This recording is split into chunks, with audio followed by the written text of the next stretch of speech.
Nous vous informons que ce programme est déconseillé aux moins de 10 ans. Un hôtel luxueux et décadent sur une île paradisiaque de la Méditerranée. Si t'es pas venu chez Pike, t'as rien vu d'Ibiza. Son propriétaire est un playboy et un aventurier de légende. Au bas mot, on attribue au moins 3000 maîtresses à Tony Pike. Quand on lui propose de racheter son établissement, Il me proposait 5 millions de dollars en espèces. l'offre s'avère trop belle pour être vraie. C'était une escroquerie très bien ficelée depuis les USA et qui s'est froidement terminée en meurtre. Voici une histoire incroyable mais vraie entre Miami et la mer Méditerranée, entre escrocs professionnels, femmes sublimes et avidité. C'est tout de suite dans Crime en haute société.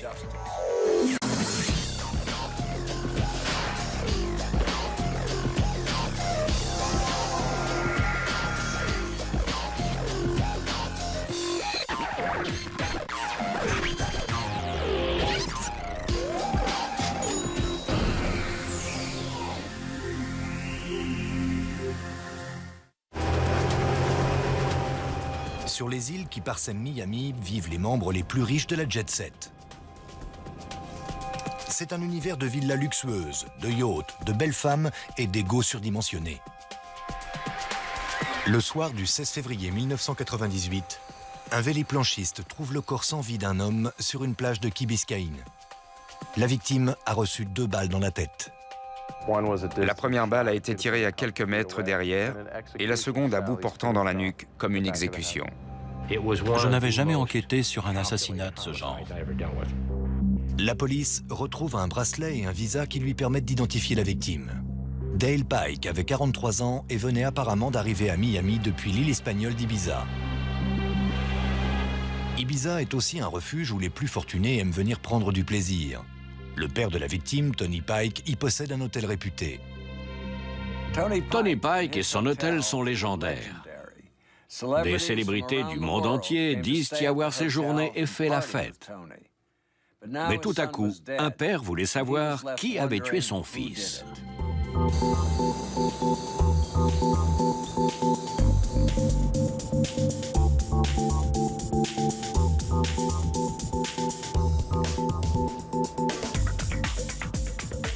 Cela fait des décennies qu'Ibiza est un lieu de villégiature privilégié des riches et célèbres en quête de plaisirs en tout genre. Les plages y sont belles, les boîtes de nuit toujours ouvertes et les substances illicites y abondent. Sur cette île, synonyme de décadence et d'excès, Tony Pike était le roi de la fête. Enchanté. J'avais 9 championnes islandaises autour de moi. Après la photo, elles se sont mises à l'aise. C'est une légende. Son hôtel a accueilli des stars du rock Ça, c'est Bon Jovi. Là, c'est Julio Iglesias. et de riches jet-setters en quête de rencontres. Si vous étiez un peu connu, vous deviez séjourner chez Tony Pike. Les fêtes que Tony Pike a données en l'honneur de Julio Iglesias ou Freddie Mercury duraient des nuits entières. C'était la bonne époque, mais c'était fou. Tony Pike n'est pas né avec une cuillère en argent dans la bouche. Il a grandi pauvre en Angleterre avant de s'engager dans la marine à 14 ans. J'ai pris 12 cm la première année en mer, juste parce que je mangeais à ma faim. À 19 ans, il s'installe en Australie avec sa femme qui lui donne 2 fils, Dale et Bradley. Mais la vie conjugale n'est pas son fort. Il part faire le tour du monde, allant d'aventure en aventure et de femme en femme. Il est photographe en Afrique ou capitaine de bateau en Thaïlande. En 1974, Tony se retrouve seul en mer sur un radeau avec un mannequin. Elle m'a dit que mourir en mer ne l'aurait pas dérangé si elle avait pu m'épouser avant. Alors je lui ai dit qu'en tant que capitaine de navire, je pouvais prononcer un mariage. Cette histoire est un des piliers de la légende de Tony Pike. Je lui ai promis fidélité. Mais bon, c'était une promesse facile, perdue au milieu de l'océan. On a été secourus cette même nuit. La photo a été prise à notre retour. Ça aurait dû être parfait. Mais le mariage ne dure qu'1 an. Je n'ai pas été sage. Quelques années plus tard, Tony et sa compagne de l'époque débarquent à Ibiza. Ils achètent une vieille ferme qu'ils retapent seuls pour en faire un hôtel. Tout le monde m'a traité de fou. La ferme était perdue dans la campagne, sans route, sans tout à l'égout, sans eau ni électricité. Au départ, c'était connu pour être un lieu original et pittoresque. Le premier événement a été la venue de George Michael pour le tournage du clip de Club Tropicana. C'est moi qui secoue le shaker sur la vidéo. Elle a été élue clip de l'année et tout est parti de là. George est devenu célèbre, moi aussi, et l'hôtel aussi. Mais au cours des années 1990, les affaires faiblissent et Tony approche la soixantaine. Il aimerait léguer l'hôtel à ses fils, Dale et Bradley, mais ne les croit pas capables d'assumer cet héritage. Mes fils sont des types formidables. Attention, mais ils sont comme moi, très individualistes. En revanche, ils ne sont pas bosseurs. Dale, son aîné, a déjà travaillé plusieurs fois à l'hôtel, mais l'expérience ne s'est pas avérée concluante. Dale voulait être son père. Le problème, c'est que dans un poulailler, il ne peut y avoir qu'un seul coq. 2 coqs, ça ne fait pas bon ménage. En 1992, Bradley vit en Australie et Dale en Malaisie. Tony commence à envisager de vendre son établissement. Il cherchait une sorte d'associé fortuné ou d'investisseur. Et il va trouver exactement ce qu'il recherche en la personne d'un jeune homme d'affaires allemand, Thomas Knoth, qui descend un jour à l'hôtel.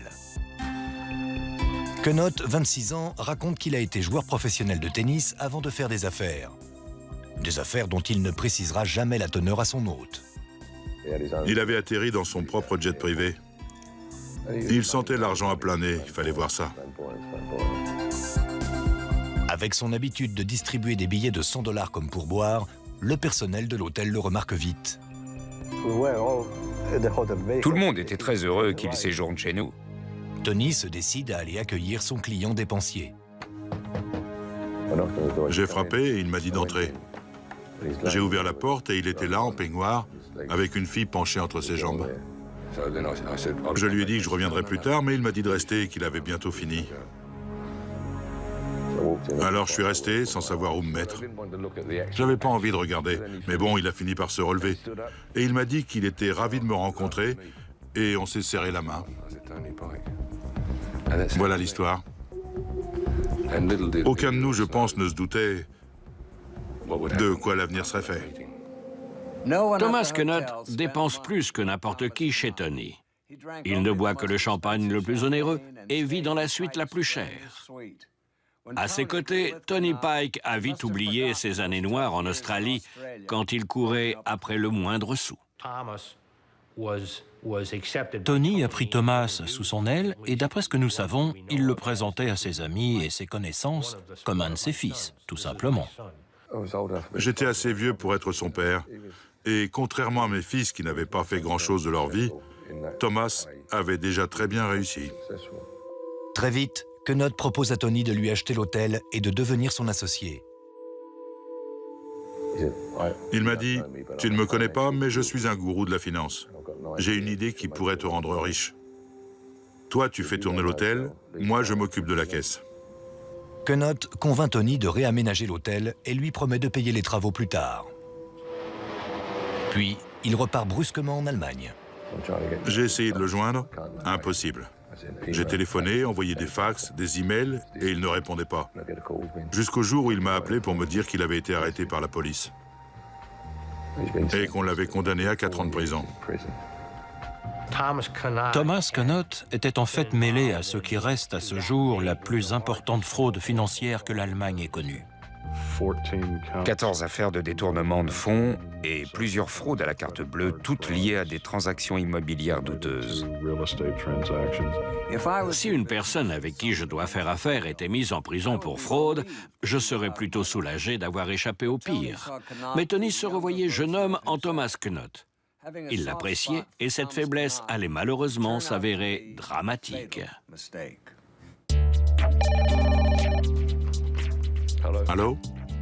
En 1997, Thomas Knoth ressurgit dans la vie de Tony Pike.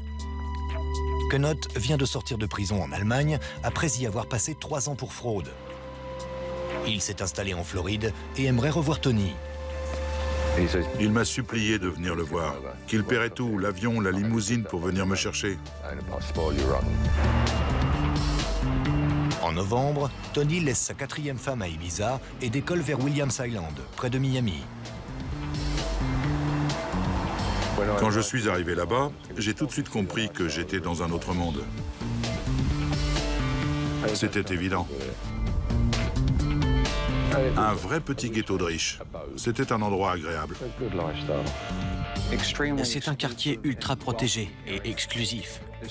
On l'a parfois surnommé la Côte d'Azur floridienne.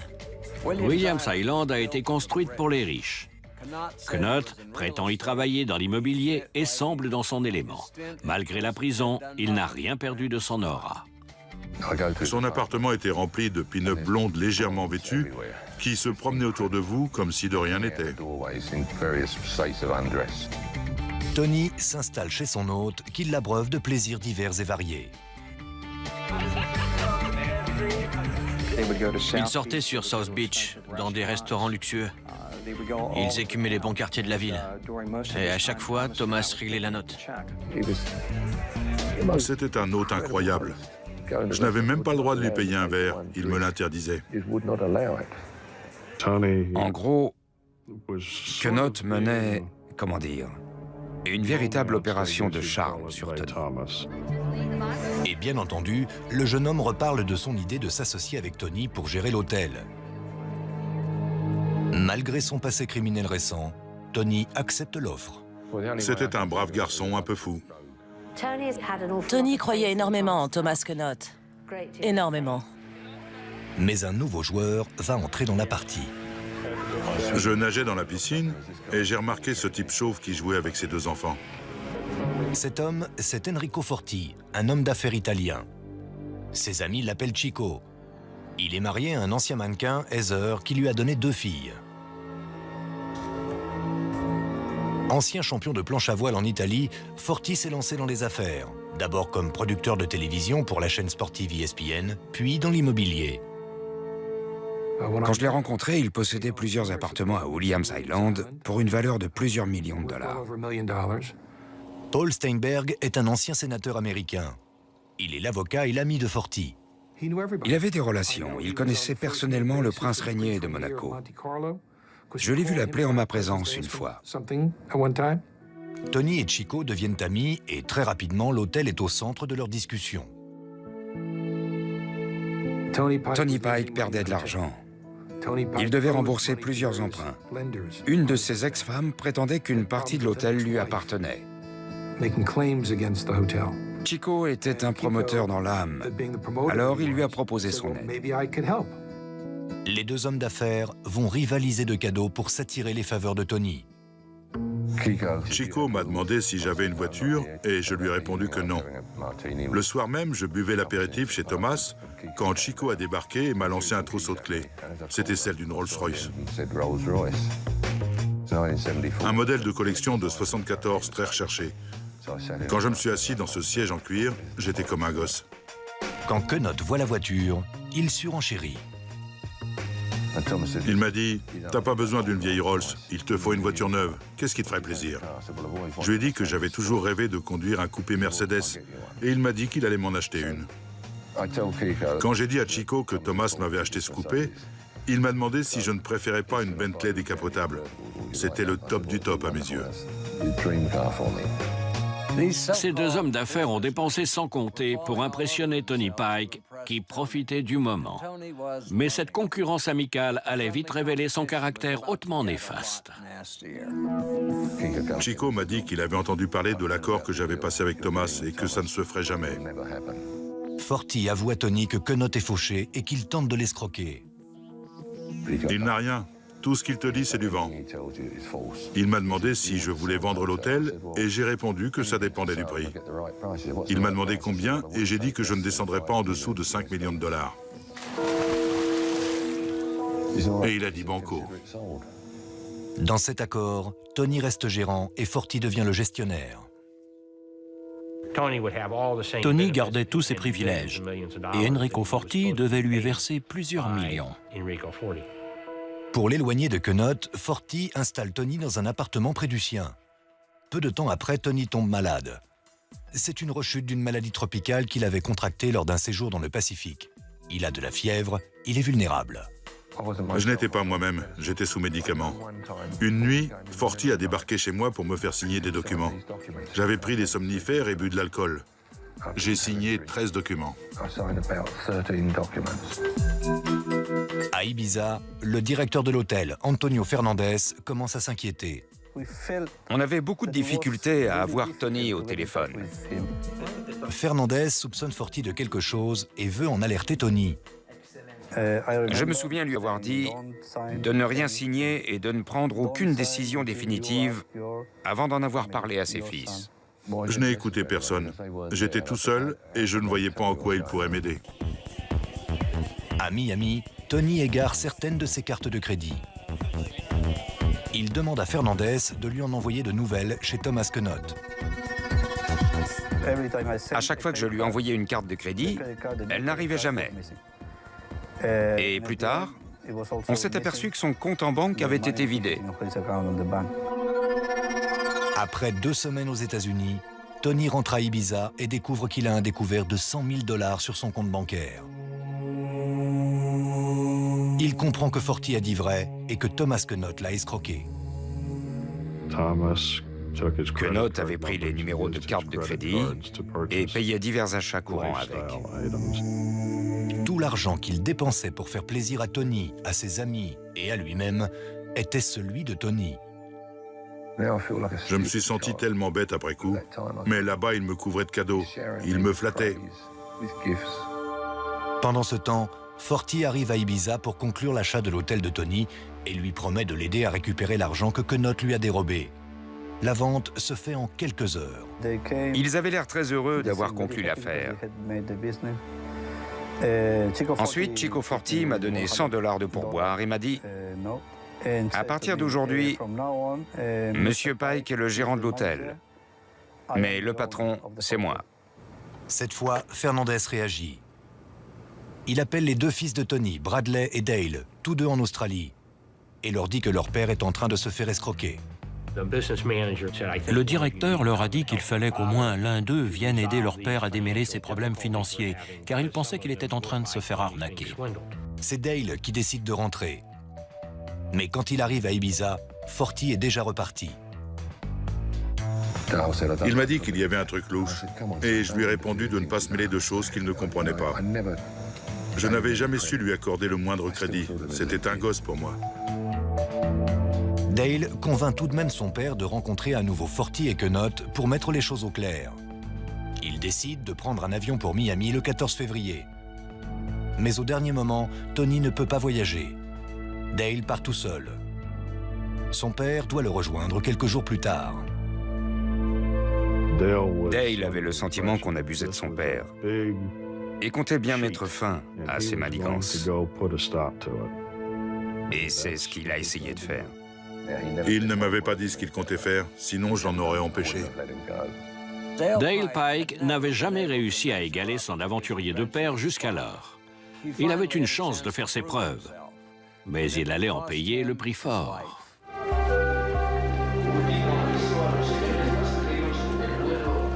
Le 14 février 1998, Dale Pike se rend donc à Miami pour mettre de l'ordre dans les affaires de son père. Il appelle Tony durant son escale à Madrid.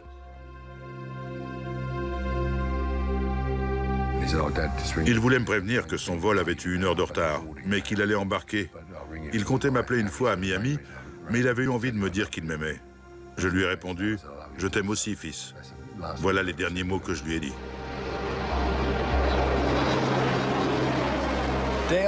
Dale s'était fixé la mission de protéger les intérêts de son père, mais il ne se doutait pas de ce qu'il attendait à Miami.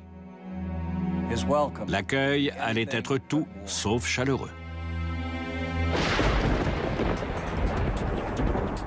2 jours plus tard, le 16 février, David Suchinski, un véliplanchiste, finit tôt sa journée de travail pour se rendre sur une île isolée de Key Biscayne. Il y avait pas mal de vent. La plage était déserte. C'est parti! En se dirigeant vers l'eau, il remarque des traces suspectes dans le sable. À peu près de la largeur des épaules. Et ça remontait depuis l'eau et puis ça tournait par là. Ce qui m'a le plus alarmé, c'était tout ce sang dans le sable. Mais Suchinski est venu faire de la planche à voile et décide de se mettre à l'eau. C'est vers 18 h, après avoir démonté son matériel sur la plage, qu'il va découvrir l'origine des traces. J'étais en train de ramener mon matos et j'ai tourné la tête vers le fossé et là, le choc. Il y avait un corps, livide, gisant à plat ventre dans 15 cm d'eau. J'ai paniqué et je me suis enfui. Je me disais que celui qui avait fait ça était peut-être dans le coin et je n'avais pas envie de connaître le même sort. Alors j'ai filé. Mes hommes se sont rendus sur les lieux à la tombée de la nuit, ce 16 février. Un des premiers arrivés sur la scène de crime est Lázaro Fernández. La première piste que ça m'a évoquée, c'est que c'était un crime à caractère homophobe ou sexuel. La nuit, cette plage est fréquentée par des couples hétéros ou homos qui viennent y avoir des rapports sexuels. La première balle l'a mis à terre et la seconde a été tirée à bout portant, derrière la nuque, à la manière d'une exécution. Sur la plage, les enquêteurs recueillent plusieurs indices permettant d'identifier la victime, dont un bracelet épelant le mot Pikes et un visa. Dessus, il y avait les mots Pike et Iberia. Iberia est une compagnie aérienne.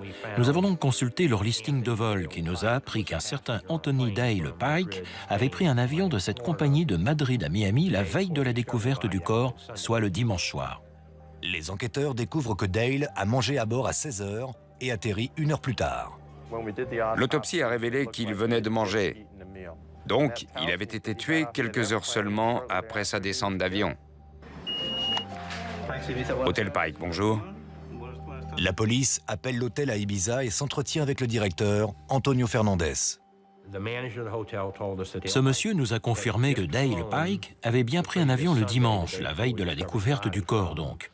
Il était parti d'Ibiza via Madrid pour rejoindre Miami, où il devait rencontrer 2 hommes pour régler une affaire. Après avoir parlé avec Fernandez, la police contacte Bradley, le frère de Dale, en Australie. C'est lui qui nous a dit que son frère avait décidé de se rendre à Miami pour confronter ces 2 hommes d'affaires qu'il soupçonnait de vouloir escroquer leur père. La police découvre que Quenot et Forti vivent à Williams Island. Quenot semble introuvable, mais les enquêteurs retrouvent la trace de Forti qui prend contact avec eux. Il a demandé si Dale était mort, et je lui ai dit « Tiens, c'est marrant que vous posiez cette question-là ». Forti déclare à la police qu'il ne pouvait pas être à Key Biscayne la nuit du meurtre, car il était justement à l'aéroport pour retrouver Dale, mais que ce dernier n'était jamais descendu de l'avion. Dès qu'il m'a dit que Dale n'était pas dans l'avion, mon instinct m'a dit qu'il me racontait des salades.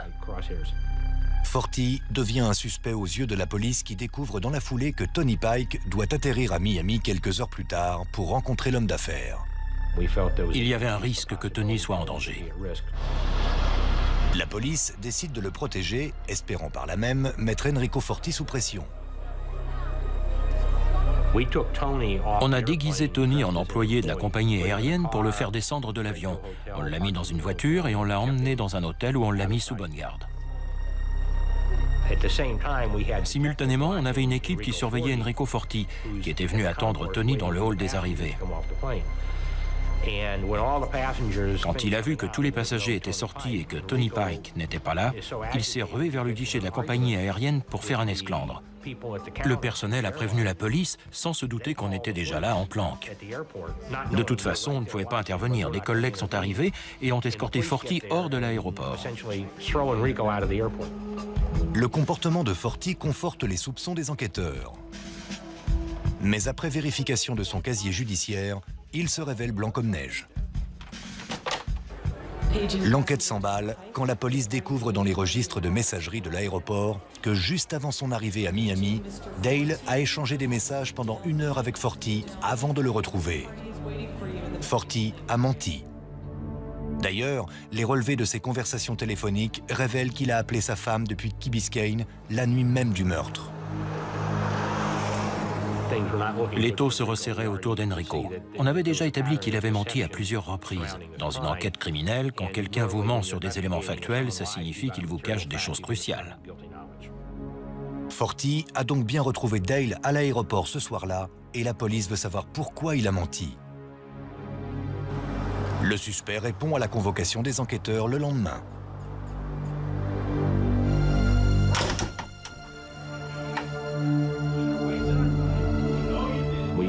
L'interrogatoire a duré un moment. Il n'a pas craqué. Alors on lui a sorti les registres de l'aéroport qui prouvaient qu'ils s'étaient vus. Là, il nous a raconté que Dale devait se rendre dans une fête. Alors on lui a montré qu'on savait qu'il avait passé plusieurs coups de fil non loin de l'endroit où le meurtre avait eu lieu. Il a fini par nous dire qu'il n'avait plus de raison de nous mentir. Il nous a avoué ne pas pouvoir parler car il était en affaire avec un certain Thomas Knott, un criminel allemand qui menaçait de tuer sa famille s'il se mettait à table. Quand un enquêteur parvient à prendre un suspect dans son étau, il ne le lâche plus. La garde à vue allait durer des heures. La police pouvait se le permettre. Elle savait que Forti finirait par craquer. Après 10 heures d'interrogatoire, Enrico Forti cède enfin. Il accuse Thomas Knott d'avoir fomenté le meurtre de Dale Pike. Knott lui aurait dit « Il doit disparaître. Si tu veux t'en sortir et protéger ta famille, amène-le-moi. » Forti prétend n'avoir fait que suivre les consignes de Knott sans savoir ce qu'il projetait. John Campbell se souvient de la déposition de son suspect. Enrico est venu récupérer Dale Pike à l'aéroport et l'a emmené dans un restaurant qui se trouve non loin du lieu du crime. Il l'a déposé sur le parking du restaurant à hauteur d'une voiture blanche conduite par un colosse allemand du nom de Hans. Là, il a dit à Dale de monter dans la voiture avec l'autre individu. Et c'est la dernière fois qu'il l'a vu vivant. La police enquête sur Thomas Knott et ce qu'elle découvre concorde avec les déclarations d'Enrico Forti. Il avait été condamné en Allemagne. C'était un escroc avéré qui vivait d'arnaque. Il volait des particuliers comme des institutions publiques ou privées. Les enquêteurs découvrent que Knott a dérobé $100 000 à Tony Pike en lui volant ses cartes de crédit. Et lors de la perquisition à son domicile, il découvre un fusil de chasse et une facture pour un pistolet de calibre 22, tous deux au nom de Thomas Knott. C'était un indice déterminant car l'arme utilisée pour tuer Dale était un pistolet de calibre 22. Mais la police ne parvient pas à mettre la main sur l'arme, ni sur Knott. Elle traque son téléphone portable, mais le suspect ne reste jamais assez longtemps en place pour être localisé, jusqu'à ce qu'il passe plusieurs appels depuis South Beach. Cette fois, on avait de quoi quadriller le quartier. La police interpelle Thomas Knott sur South Beach. Il vit dans sa voiture et n'a qu'un billet de $20 en poche. Le soi-disant escroc génial vit de soda et de biscuits apéritifs achetés à l'épicerie du coin. Knott nie toute implication dans le meurtre de Dale Pike et déclare même avoir un alibi. Thomas Knott recevait à dîner chez lui la nuit où Dale Pike a atterri à Miami. 7 témoins pouvaient confirmer sa présence parmi eux.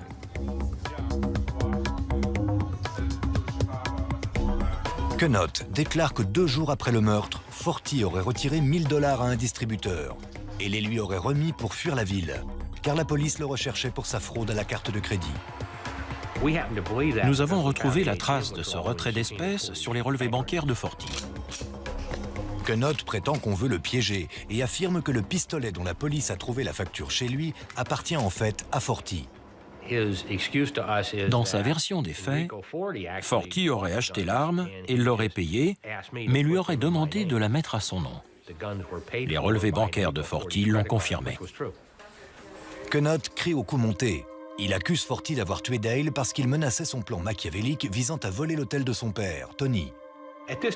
À ce stade de l'enquête, on avait Thomas Knott qui accusait Enrico Forti et Forti qui accusait Knott.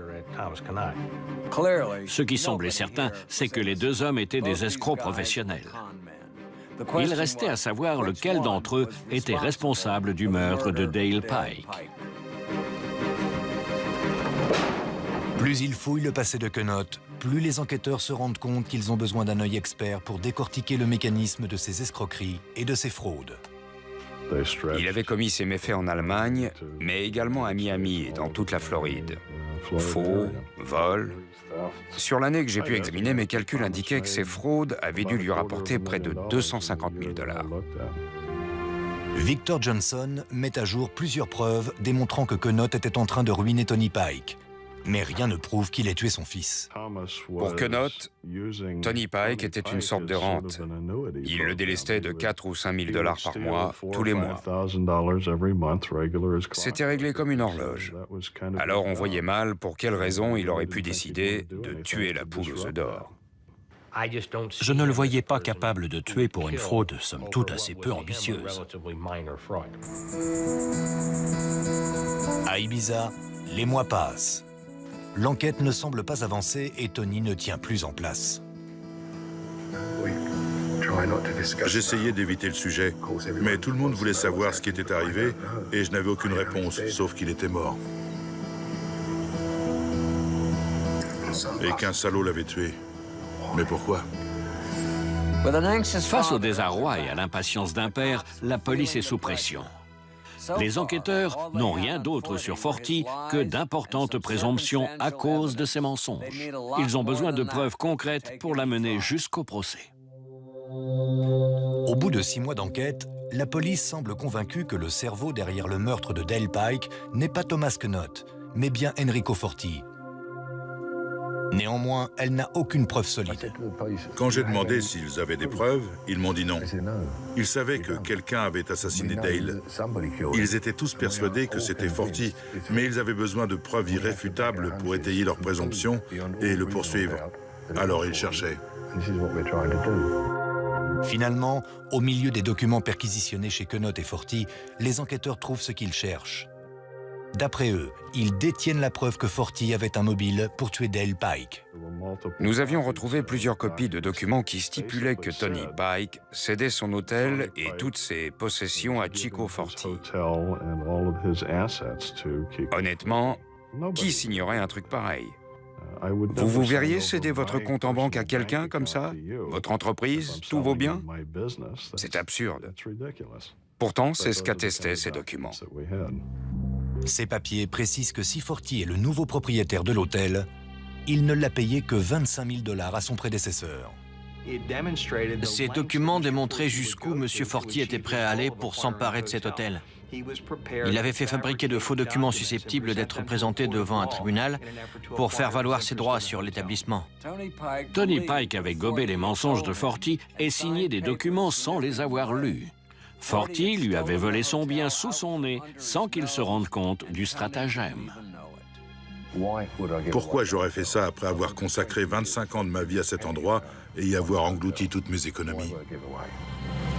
À force de récolter des témoignages à Williams Island, la police découvre l'autre visage d'Enrico Forti, celui d'un homme aux affaires plutôt troubles.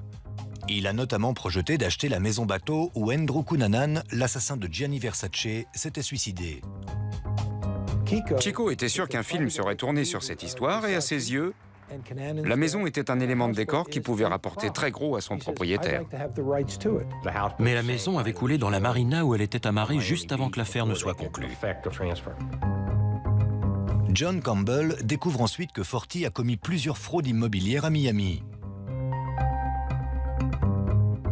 Puis il rencontre un informateur qui lui révèle que Forti avait une dent contre un avocat qui l'avait poursuivi. Cet informateur affirmait qu'Enrico Forti l'avait engagé pour tuer cet avocat. Et il nous a décrit un plan d'action qui présentait des similitudes troublantes avec celui qui avait abouti au meurtre de M. Pike. Si la police ne peut prouver que l'informateur dit vrai, elle estime disposer d'un faisceau d'éléments suffisants pour croire Forti capable de tuer. Mais sans preuve concrète, le dossier ne peut passer l'épreuve du tribunal. La première fouille du véhicule du suspect n'avait rien permis de trouver. Forti l'avait vraisemblablement nettoyé de fond en comble le lendemain du meurtre.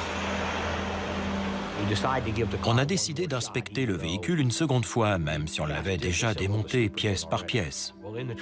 On a envoyé un échantillon de sable trouvé sur le support du crochet de remorquage pour analyse. Honnêtement, je n'avais aucun espoir que ça donne quoi que ce soit de probant.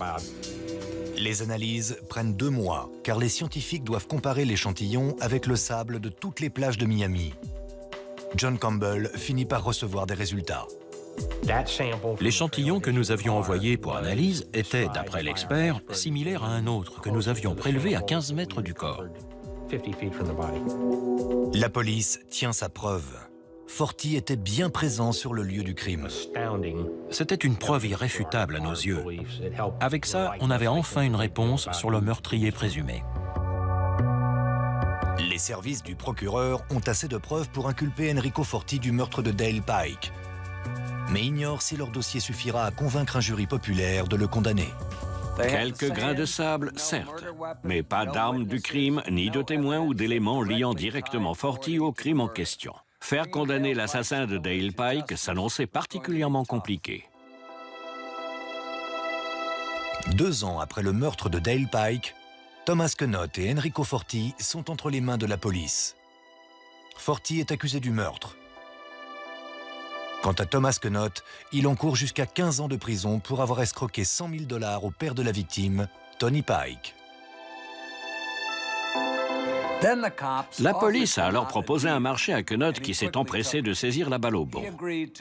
Il a accepté de livrer des informations sur Forti et de témoigner contre lui en échange d'une réduction de peine. Mais la police avait-elle assez d'éléments à charge en plus de son témoin majeur? Jusque-là, le dossier ne reposait que sur de fortes présomptions. Or, cela convainc rarement des jurés. On avait vraiment trouvé tout ce qu'on pouvait sur Enrico Forti. Et à nos yeux, ça suffisait pour l'inculper et le faire comparaître devant un jury.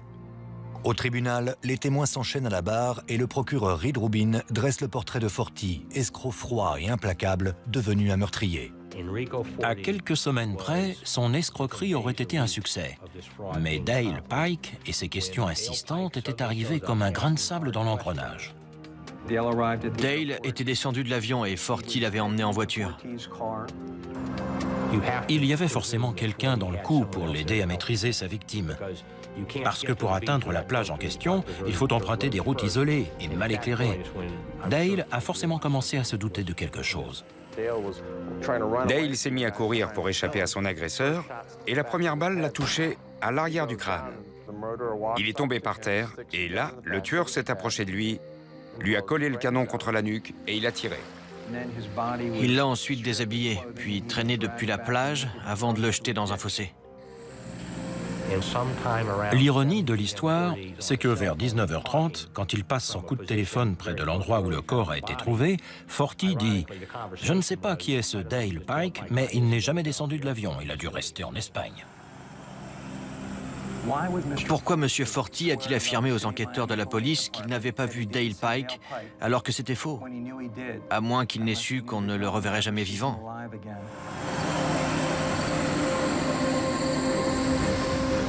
Ira Lowy fait partie de l'équipe d'avocats que Forti engage.